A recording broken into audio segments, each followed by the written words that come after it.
Assalamualaikum warahmatullahi wabarakatuh. Pada video kali ini kita akan membahas mengenai model-model pengembangan kurikulum dan praktek pengembangan kurikulum yang akan dibawakan oleh kelompok J yang beranggotakan. Assalamualaikum warahmatullahi wabarakatuh. Perkenalkan, nama saya Suci Kurnia dengan NIM 191400063. Halo, perkenalkan, nama saya Vita Larasati Oktavia Abdillah, NIM 191400058. Perkenalkan, nama saya Isma Mulia Aliviana dengan NIM 191400074. Pertama, kita akan membahas mengenai pengertian dari model pengembangan kurikulum. Jadi, model pengembangan kurikulum itu merupakan berbagai bentuk atau model yang nyata dalam penyusunan kurikulum baru ataupun penyempurnaan dari kurikulum yang sudah ada. Dalam pengembangan kurikulum harus memperhatikan beberapa faktor seperti cara berpikir, sistem nilai, kebutuhan peserta didik, lingkup dan urutan dalam bahan pelajaran, serta arah dari program pendidikan tersebut itu seperti apa. Jadi faktor-faktor ini tuh harus diperhatikan karena dapat mempengaruhi dalam pengembangan kurikulum yang akan dilakukan. Salah satu pengembangan kurikulum yang dapat digunakan yaitu model pengembangan kurikulum dari Rogers. Dalam pengembangan kurikulum ini, Rogers merujuk pada pandangannya bahwa manusia dalam proses perubahan memiliki kekuatan dan potensi untuk berkembang sendiri. Jadi, manusia dapat berkembang dengan mengoptimalkan kekuatan serta potensi yang dimilikinya untuk membuat suatu perubahan ke arah yang lebih baik, baik bagi dirinya sendiri maupun orang lain. Model pengembangan kurikulum Rogers atau juga disebut dengan model relasi interpersonal Rogers dikelompokkan menjadi 4 model pengembangan. Di model pertama dapat disebut sebagai model yang paling sederhana karena dalam pengembangan kurikulumnya hanya memperhatikan pada 2 aspek, yaitu informasi atau materi pelajaran dan evaluasi. Model kedua. Pada model kedua ini menambahkan aspek lain untuk diperhatikan juga dalam pengembangan kurikulum. Jadi selain memperhatikan materi dan evaluasi yang telah disebutkan di model pertama tadi, pada model kedua ini ditambahkan aspek metode serta penyusunan organisasi bahan pelajaran secara sistematis yang meliputi bahan ajar, tata urut dan cakupan materi serta penyajian materi. Kemudian pada model ketiga.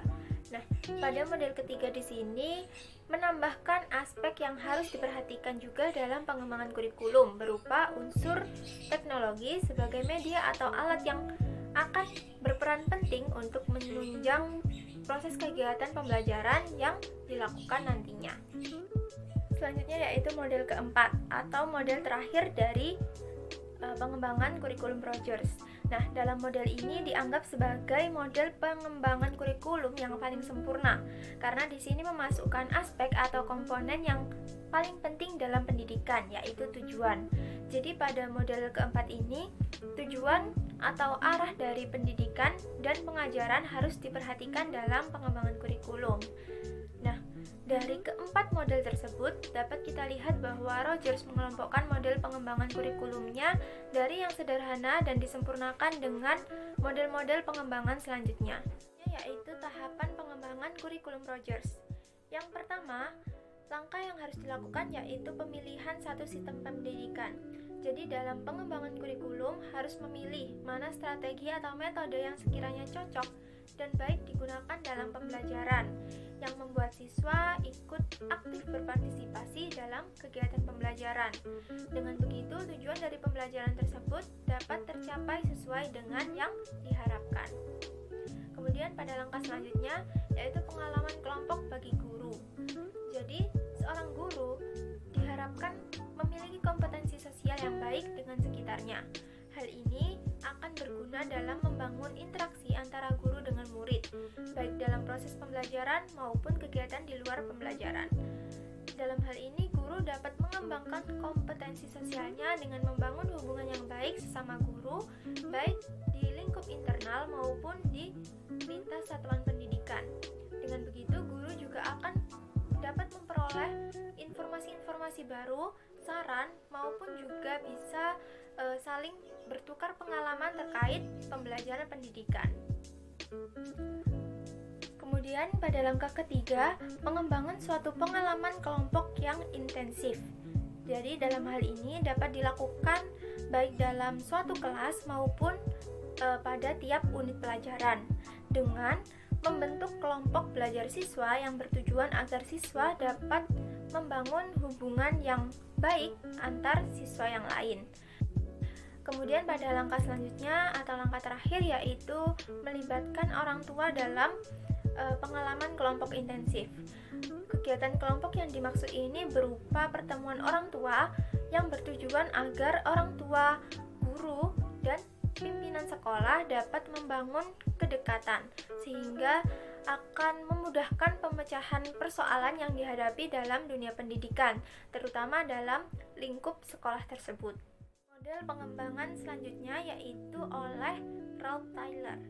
Jadi, menurut Ralph Tyler, model pengembangan kurikulum itu bersifat komprehensif, yaitu dengan mengidentifikasi tujuan-tujuan dari kurikulum berdasarkan 3 sumber data yang didapatkan, yaitu dari peserta didik, lingkungan dari sekitarnya, dan mata pelajaran yang kemudian disempurnakan dan dikembangkan sesuai dengan filosofi sosial, kependidikan sekolah, dan psikologis pembelajaran. Adapun tahapan dalam pengembangan kurikulum dari Ralph Tyler, yaitu yang pertama, menentukan tujuan sebagai langkah utama dalam tahapan pengembangan. Jadi dalam menentukan tujuan dari kurikulum ini harus memperhatikan beberapa karakteristik, yaitu penguasaan teori pengetahuan, pengembangan pribadi siswa, dan juga upaya perbaikan bagi kehidupan, baik itu bagi kehidupan siswa maupun bagi masyarakat ke depannya. Kemudian langkah selanjutnya yaitu menentukan pengalaman belajar. Nah, pengalaman belajar di sini dapat berupa segala bentuk aktivitas siswa dalam berinteraksi dengan lingkungannya. Jadi, dalam pengembangan kurikulum harus diperhatikan berdasarkan latar belakang pendidikan siswa beserta pengalaman dari siswa tersebut. Selanjutnya yaitu mengorganisasi pengalaman belajar. Nah, pengalaman belajar perlu diorganisasikan agar terstruktur sehingga lebih mudah dalam merumuskan kurikulum.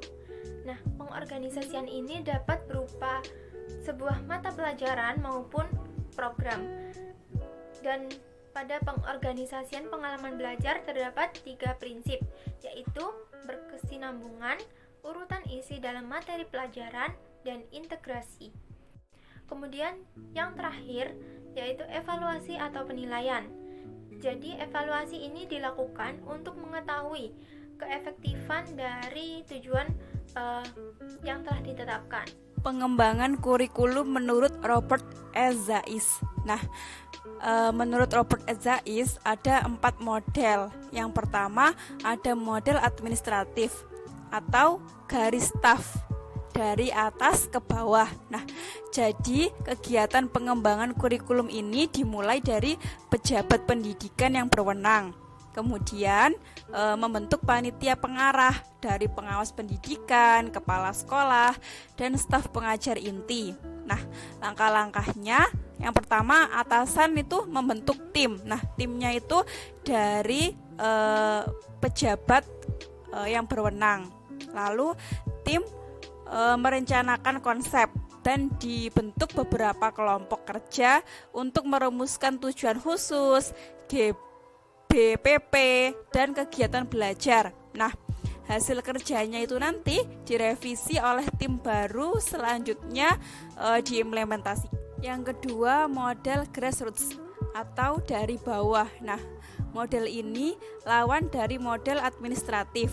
Nah, inisiatif dan upaya pengembangan kurikulumnya bukan datang dari atas tetapi dari bawah, yaitu dari guru-guru sekolah. Nah, langkah-langkahnya yang pertama, inisiatif pengembangannya kurikulum datangnya dari bawah, dari para pengajar, dan narasumbernya itu dari orang tua siswa atau masyarakat.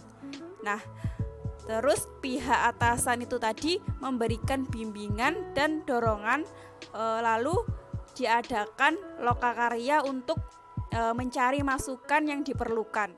Selanjutnya model Hilda Taba, model terbalik. Nah, Hilda Taba mengembangkan model atas dasar data induktif sehingga dikenal dengan model terbalik karena pengembangan kurikulumnya tidak didahului oleh konsep-konsep yang datangnya secara deduktif.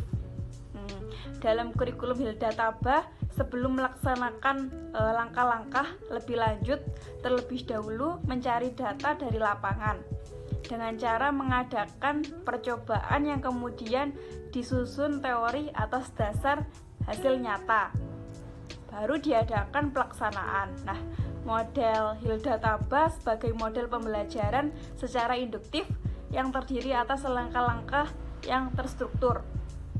Yang pertama, mendiagnosis kebutuhan, merumuskan tujuan, menentukan materi, menemukan penilaian, memperhatikan antara luas dan dalamnya bahan, lalu kemudian disusunlah suatu unit kurikulum.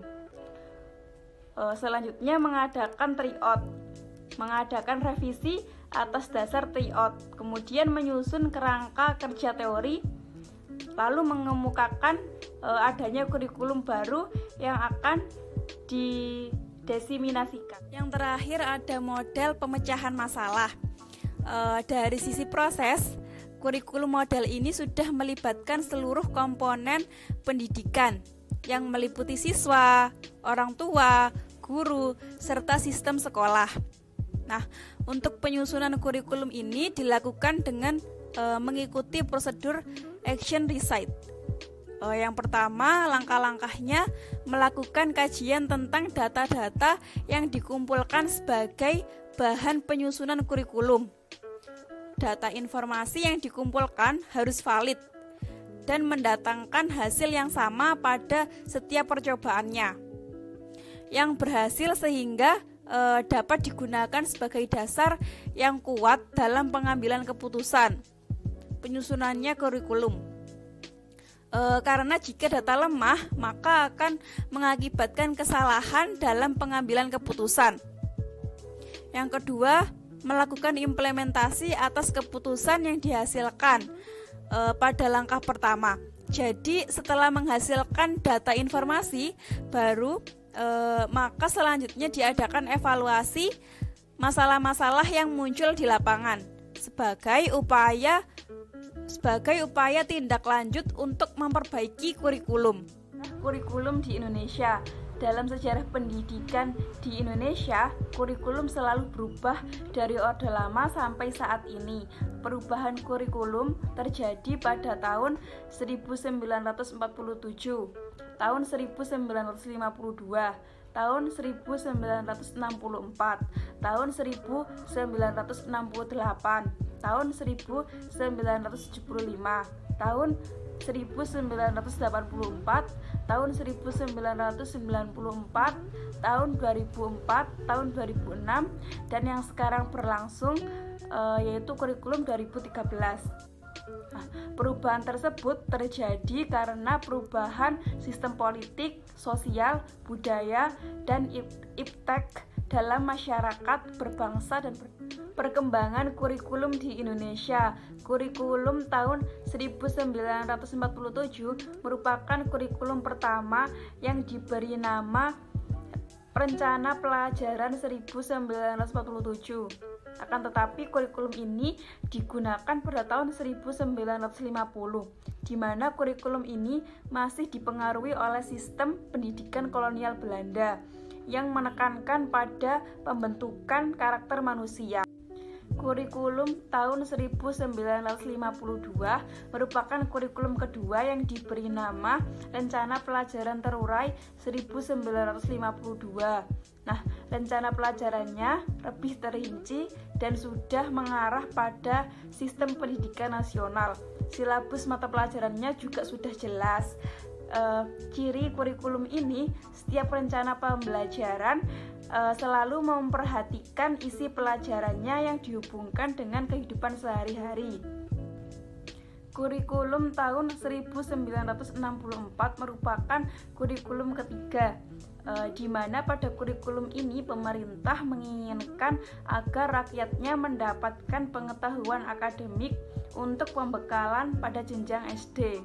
Mata pelajarannya dibagi menjadi 5 kelompok, yaitu ada moral, terus kecerdasan, emosional, keterampilan, dan yang terakhir ada jasmaniah.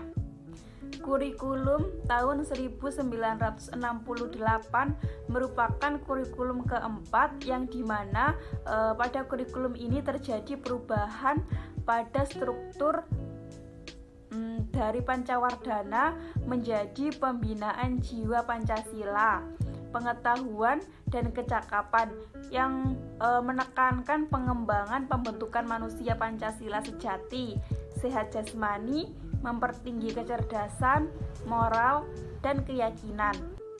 Kurikulum pada tahun 1975 merupakan kurikulum kelima yang dikenal dengan istilah satuan pelajaran, di mana kurikulum ini menekankan pada tujuan pendidikan agar tepat dan sesuai. Jadi setiap satuan pelajarannya itu diperinci lagi, mulai dari petunjuk umum, terus TIK, terus materi pelajaran, terus alat pelajaran, kegiatan belajar mengajar, dan evaluasi. Kurikulum tahun 1984, kurikulum ke-6 yang merupakan kurikulum revisi dari kurikulum 1975, di mana kurikulum ini dilakukan secara bertahap, mulai dari kelas rendah ke kelas tinggi. Nah, ciri dari kurikulum ini berorientasi pada tujuan pembelajaran, terus berpusat pada siswa. Materinya menggunakan pendekatan spiral, menanamkan pengertian terlebih dahulu, lalu diberikan latihan. Materi yang disajikan juga melihat tingkat kesiapan atau kematangan dari siswa. Kurikulum pada tahun 1994 merupakan penyempurnaan dari kurikulum 1984, di mana pembelajarannya menggunakan sistem caturwulan. Materinya cukup padat, yang menjadikan siswa terlalu terbebani dan kurang relevan dengan perkembangan berpikir siswa. Kurikulum tahun 2004 atau kurikulum KBK. Nah, kurikulum ini menitik beratkan pada pengembangan kemampuan dalam melakukan tugas-tugas tertentu sesuai dengan standar kerja yang telah ditetapkan. Kurikulum tahun 2006 atau kurikulum KTSP. Nah, pada kurikulum ini sekolah diberi wewenang penuh dalam menyusun rencana pendidikannya dengan mengacu pada standar-standar yang telah ditetapkan, mulai dari tujuan, visi misi, struktur, dan muatan kurikulum, beban belajar, kalender pendidikan, hingga pengembangan silabusnya. Kurikulum tahun 2013 yang disebut dengan kurikulum berbasis saintifik dan merupakan pendidikan karakter. Nah, kurikulum ini juga dikembangkan atas dasar pemikiran-pemikiran taksonomi yang diterima secara luas dan dikaji dari kurikulum KBK 2004, KTSP 2006, dan tantangan abad ke-21, serta untuk menyiapkan generasi tahun 2045. Nah, kompetensi intinya dibentuk melalui pembelajaran yang relevan. Semua mata pelajarannya yang diajarkan dan dipelajari juga harus bisa berkontribusi dalam pembentukan kompetensi inti. Kurikulum tahun 2013 yang disebut dengan kurikulum berbasis saintifik dan merupakan pendidikan karakter. Nah, kurikulum ini juga dikembangkan atas dasar pemikiran-pemikiran taksonomi yang diterima secara luas dan dikaji dari kurikulum KBK 2004, KTSP 2006, dan tantangan abad ke-21, serta untuk menyiapkan generasi tahun 2045. Nah, Kompetensi intinya dibentuk melalui pembelajaran yang relevan. Semua mata pelajarannya yang diajarkan dan dipelajari juga harus bisa berkontribusi dalam pembentukan kompetensi inti. Baik, selanjutnya saya akan menjelaskan mengenai pengembangan program di tingkat lembaga. Pengembangan program di tingkat lembaga ini memiliki 3 langkah, yakni yang pertama adalah perumusan tujuan institusional, yang kedua adalah penetapan isi dan struktur program, dan yang ketiga adalah penyusunan strategi pelaksanaan kurikulum. Baik, yang pertama adalah perumusan tujuan institusional. Tujuan institusional adalah tujuan yang diinginkan untuk dapat dikuasai oleh siswa pada jenis atau jenjang apabila siswa tersebut telah menyelesaikan pendidikannya atau lulus dari lembaga pendidikan tersebut. Nah, tujuan yang dirumuskan haruslah mencakup 3 aspek, yakni aspek kognitif, aspek afektif, dan aspek psikomotor. Kemudian dalam merumuskan tujuan institusional terdapat 3 hal yang harus dijadikan pertimbangan dalam penyusunannya, yakni yang pertama adalah tujuan pendidikan nasional, kemudian yang kedua adalah harapan orang tua dan masyarakat, dan yang terakhir adalah harapan sekolah yang lebih tinggi. Selanjutnya yang kedua adalah penetapan isi dan struktur program. Setelah perumusan tujuan institusional telah selesai dibuat, langkah selanjutnya adalah menetapkan isi dan struktur program. Penetapan isi program ini merupakan berupa penetapan mata pelajaran yang dipertimbangkan dapat menopang tercapainya tujuan yang dimaksud. Kemudian yang ketiga adalah penyusunan strategi pelaksanaan kurikulum. Strategi pelaksanaan kurikulum adalah cara-cara dalam melaksanakan suatu program untuk mencapai tujuan secara efektif dan optimal. Dalam penyusunan strategi pelaksanaan kurikulum ini mencakup beberapa kegiatan atau langkah, yakni yang pertama melaksanakan program pengajaran, kemudian yang kedua adalah mengadakan penilaian, yang ketiga adalah mengadakan bimbingan dan penyuluhan, dan yang terakhir melaksanakan administrasi. Ini adalah pengembangan program setiap bidang studi dan mata pelajaran. Pengembangan program pada setiap bidang studi dan mata pelajaran adalah untuk mencapai tujuan kurikuler. Nah, apa sih tujuan kurikuler itu? Tujuan kurikuler adalah tujuan mata pelajaran yang akan dicapai selama program diajarkan. Dalam pengembangan program setiap bidang studi dan mata pelajaran terdapat beberapa langkah atau kegiatan, yakni yang pertama adalah menyusun tujuan kurikuler, yang kedua adalah merumuskan tujuan instruksional umum.